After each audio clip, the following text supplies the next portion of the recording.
क्या करोगी जमीन वापस लेकर? तुम्हारा शौहर वैसे भी मेरे खेतों का मजदूर है।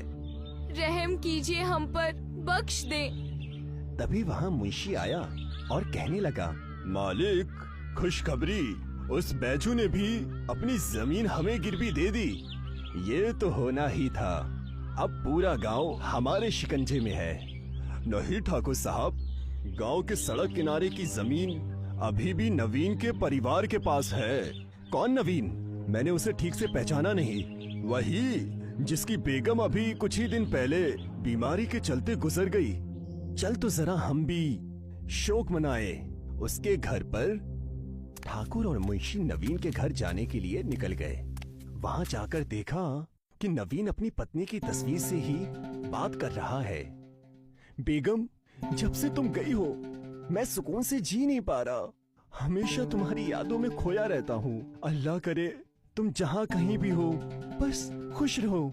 इस वक्त इसे परेशान करना सही नहीं लग रहा मालिक। बाकी जैसा आप कहे। तुम तो मेरी बेगम के बारे में अच्छा खासा जानते हो, तो डरना किस बात से। चलो अंदर और सीधा काम की बात करो। ठाकुर और मुंशी दोनों सीधे नवीन के कमरे पर चले गए। अच्छा, तो तुम हो नवीन? तुम्हें मैंने कई बार बाग में बैठे देखा है। मैं वहाँ अपनी बेगम अलीशा के साथ समय बिताया करता था।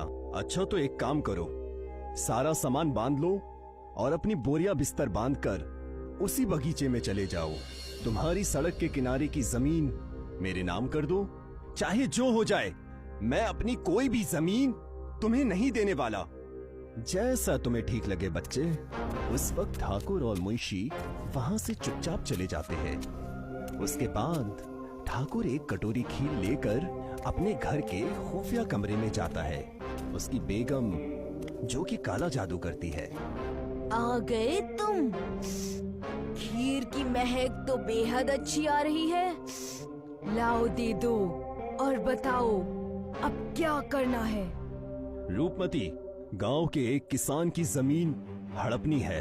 मैं इस वजह से तुम्हारे पास ये खीर लेकर आया हूँ। उसका नाम है नवीन। बस इतनी सी बात? खीर रखकर दुम दबाकर भाग जाओ, तुम्हारा काम हो जाएगा। ठाकुर उस खुफिया कमरे का दरवाजा बंद करके भाग गया। उस रात रूपमती नवीन के घर चुड़ैल के रूप में गई। आज बड़ी अच्छी नींद आएगी। दिन भर मेहनत की है,